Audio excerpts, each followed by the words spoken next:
Welcome to Shri Rajiv Gandhi IAS academy. Friends, இந்த வீடியோவில் August 28ஆம் தேதிக்கான கரண்ட் அஃபேர்ஸ் எல்லாமே பார்க்க போகிறோம். சரி, வாங்க பார்க்கலாம். ஃப்ரெண்ட்ஸ், இந்த வீடியோட நோட்ஸ் எல்லாமே கீழே பிடிஎஃபாக டிஸ்கிரிப்ஷன் கொடுத்துருக்கோம். அதெல்லாமே கிளிக் பண்ணி டவுன்லோட் பண்ணிச்சிங்க. அப்புறம் நம்ம டெலிகிராம் குரூப்போட லிங்க்மே கீழே டிஸ்கிரிப்ஷன் கொடுத்துருக்கோம். அதுலேயுமே கிளிக் பண்ணி ஜாயின் பண்ணிங்க. நம்முடைய டெலிகிராம் குரூப்பில் கரண்ட் அஃபேர்ஸ் குவிசஸ் நடத்திட்டு வரோம்.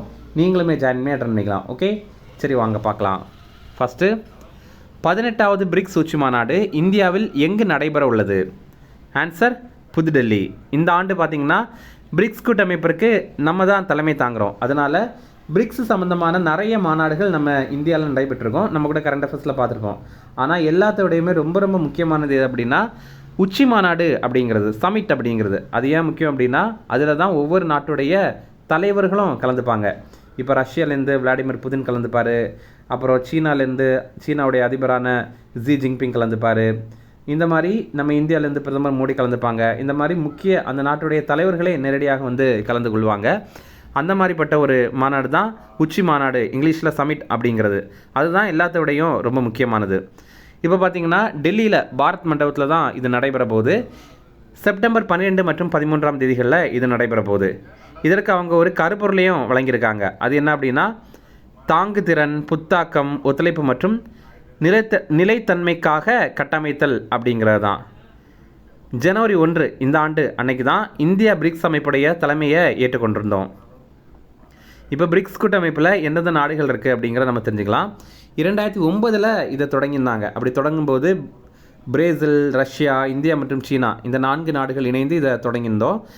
அப்போ நம்ம இதுலேருந்து ஒன்று தெரிஞ்சுக்கணும். என்ன அப்படின்னா இந்த பிரிக்ஸுடைய ஃபவுண்டிங் மெம்பரும் நம்ம இந்தியா தான். அதாவது இந்தியாவும் இது உருவாக்கும் நாடுகளில் ஒன்று அப்படிங்கிறத நம்ம தெரிஞ்சுக்கணும்.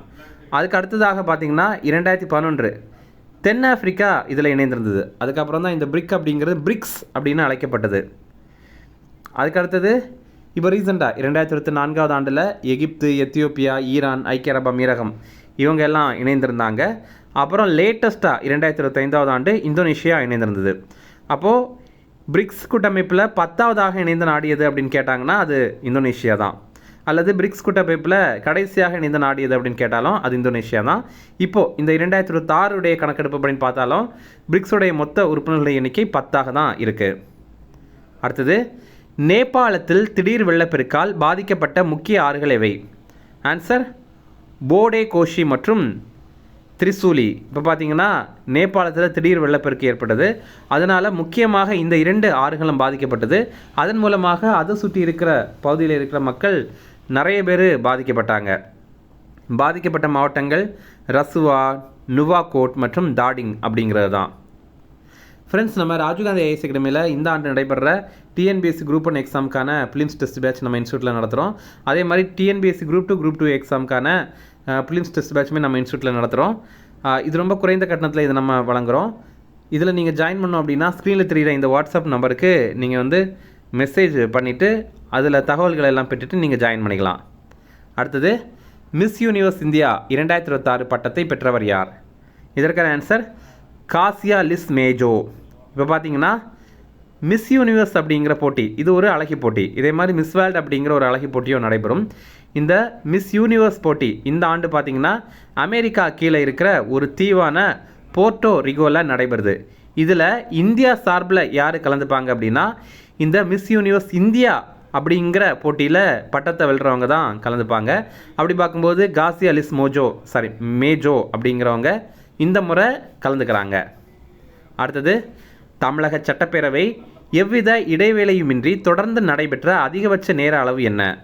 ஆன்சர், 9 மணி 43 நிமிடங்கள். இப்போ பார்த்தீங்கன்னா தமிழக வரலாற்றிலேயே முதல் முறையாக ரொம்ப நீளமான சட்டப்பேரவை கூட்டம், அதாவது தொடர்ந்து நீளமானது, எந்த ஒரு இடைவேளையும் இல்லாமல் ரொம்ப நீளமாக நடைபெற்ற சட்டப்பேரவை கூட்டம்னா அது இதுதான். இது ஆகஸ்ட் 25ஆம் தேதி நடந்திருக்கு. 9 மணி நேரம் 43 நிமிடங்கள் வந்து நடந்திருக்கு. அடுத்தது, 2026 உலகக்கோப்பை ஹாக்கி போட்டியில் இந்திய மகளிர் அணி எத்தனையாவது இடத்தை பிடித்தது? ஆன்சர், 5வது இடம். இப்போ பார்த்தீங்கன்னா இந்தியா இதுவரைக்கும் பிடித்த அதிகபட்ச இடம் இது. இந்த உலக கோப்பை ஹாக்கி போட்டி இது பார்த்திங்கன்னா நெதர்லாந்துடைய ஆம்ஸ்டல்வீன் அப்படிங்கிற பகுதியில் தான் இப்போ நடைபெற்றிருக்கு. இப்போ ஆண்களுக்கான உலகக்கோப்பை ஹாக்கி போட்டியும் நடந்துட்டு தான் இருக்குது.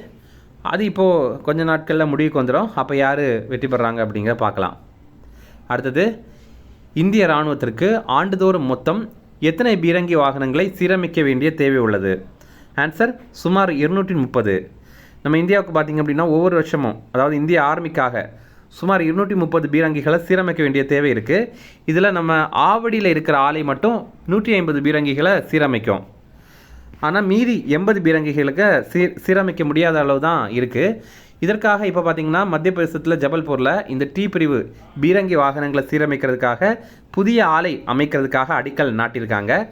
மத்திய பாதுகாப்புத்துறை அமைச்சரான ராஜ்நாத் சிங் தான் அடிக்கல் நாட்டியிருக்காரு.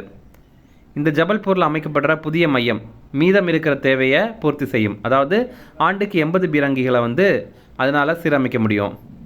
அடுத்தது, CM impact read and rise என்ற கல்வி திட்டத்தை தொடங்கிய மாநில அரசு எது? ஆன்சர் மேகாலயா. இப்போ பார்த்தீங்கன்னா மேகாலயாவில் புதிய ஒரு திட்டத்தை தொடங்கியிருக்காங்க. இது எதற்காக அப்படின்னா, மேகாலயாவில் இருக்கிற பள்ளி குழந்தைகளுடைய அடிப்படை வாசிப்பு திறனை மேம்படுத்துறதுக்காகவும் அவங்களுடைய கற்றல் இடைவெளியை சீரமைக்கணும் அப்படிங்கிறதுக்காகவும். அப்போ இதில் ஒரு இலக்கு வச்சுருக்காங்க. என்ன அப்படின்னா, 7 வயதுக்குட்பட்ட ஒவ்வொரு குழந்தையையும் எழுதவும் படிக்கவும் தகுதி பெறணும் அப்படிங்கிறத இலக்காக வச்சுருக்காங்க. அதே மாதிரி இவங்க உலகளாவிய வாசிப்பு தயார்நிலை ஆசிரிய பயிற்சி வழிகாட்டி அப்படிங்கிற ஒரு கைட்லைன்ஸை வெளியிட்டிருக்காங்க. அடுத்தது, தூய்மை பணியாளர்களுக்கு சொந்த வீடு வழங்க அறிவிக்கப்பட்டுள்ள திட்டத்தின் பெயர் என்ன? ஆன்சர் அகம் திட்டம். இப்போ பார்த்தீங்கன்னா நம்ம தமிழக சமூக நீதித்துறை அமைச்சர் வன்னி அரசு சில அறிவிப்புகள் வெளியிட்டிருக்காரு. அதை பற்றி டீட்டெயிலாக பார்க்கலாம். தூய்மை பணியாளர்களுக்கு சொந்த வீடு வழங்குறதுக்காக அகம் திட்டம் செயல்படுத்தப்படும். இதன் அடிப்படையில் 2500 வீடுகள் கட்டப்படும் அப்படிங்கிறத தெரிவித்திருக்காங்க. இரண்டாவதாக, வீடற்ற ஆதி திராவிடர் குடும்பங்களுக்கு இனிய இல்லம் அப்படிங்கிற பெயரில் வீடுகள் கட்டி கொடுக்கப்படும் அப்படின்னு தெரிவித்திருக்காங்க. அப்புறம் தனியார் நிறுவனங்களில் வேலைவாய்ப்பு அளிக்க சரிநிகர் சம வேலைவாய்ப்பு திட்டம் அப்படிங்கிறது செயல்படுத்தப்படும் அப்படின்னு தெரிவித்திருக்காங்க. அப்புறம் இளைஞர்களுக்கு திறன் பயிற்சி அளித்து வேலைவாய்ப்பு உருவாக்குறதுக்காக வெற்றி படி திட்டம் அப்படிங்கிறது அறிமுகம் செய்யப்படும் அப்படின்னு தெரிவித்திருக்காங்க. அடுத்தது, கோவையில் வணிக மையம் அமைக்கப்படும் அப்படின்னு தெரிவித்திருக்காங்க. சென்னையில் நந்தனத்தில் பழங்குடியினர் பண்பாட்டு மையம் அமைக்கப்படும் அப்படின்னு தெரிவித்திருக்காங்க. அடுத்ததாக, ரூபாய் 160 கோடியில் 150 சமூக நீதி விடுதிகள் கட்டப்படும் அப்படின்னு தெரிவித்திருக்காங்க. இது என்ன அப்படின்னா ஹாஸ்டல்ஸ் தான். வீடுகளில் சிறப்பாக இந்த விடுதிகளில் சிறப்பாக பணியாற்றுறவங்களுக்கு அறிவொளி ஆசிரியர், அறிவொளி காப்பாளர் விருதுகளும் வழங்க போகிறோம் அப்படின்னு தெரிவித்திருக்காங்க.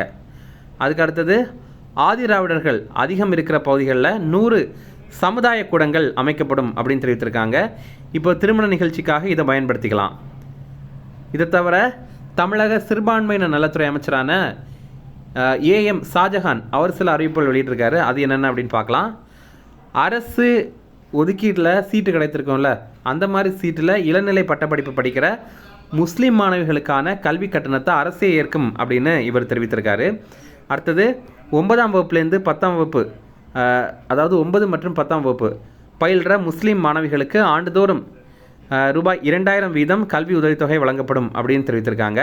அடுத்தது, இது எங்கே வழங்க போகிறாங்க அப்படின்னா, அரசு மற்றும் அரசு உதவி பெறும் பள்ளிகளில் 9 மற்றும் 10ஆம் வகுப்பு பயில்ற முஸ்லீம் மாணவிகளுக்கு தான் ஆண்டுதோறும் 2000 ரூபாய் வழங்க போகிறாங்க. அடுத்ததாக, சமூக நீதி பள்ளி விடுதிகளில் 9 முதல் 12ஆம் வகுப்பு வரைக்கும் பயில்ற 35,000 மாணவர்களுக்கு ஆங்கில பேச்சாற்றல் பயிற்சி வழங்க போகிறாங்க. அடுத்ததாக, ரூபாய் 10 கோடியில் சமுதாய நலக்கூடங்கள் கட்டித்தரப்படும் அப்படின்னு தெரிவித்திருக்காரு.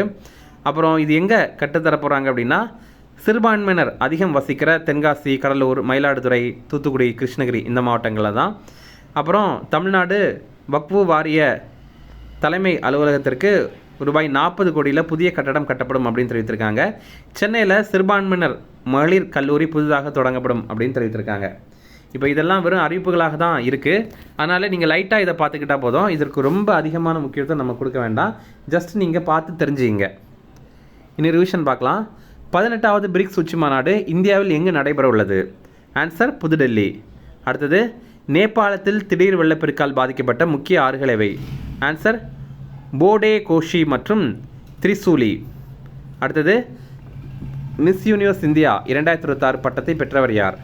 ஆன்சர் காசியா லிஸ் மேஜோ.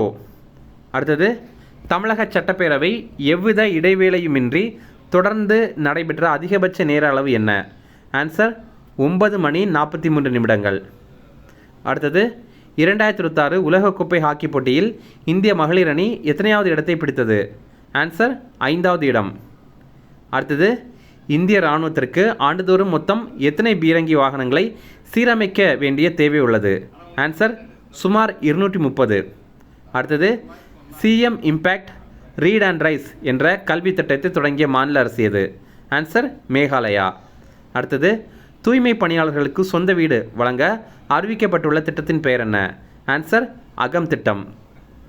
அப்புறம் போன வீடியோவில் நம்ம ஒரு ப்ரீவியஸ் இயர் கேள்வி கேட்டிருந்தோம், அதற்கான ஆன்சர் பார்க்கலாம்.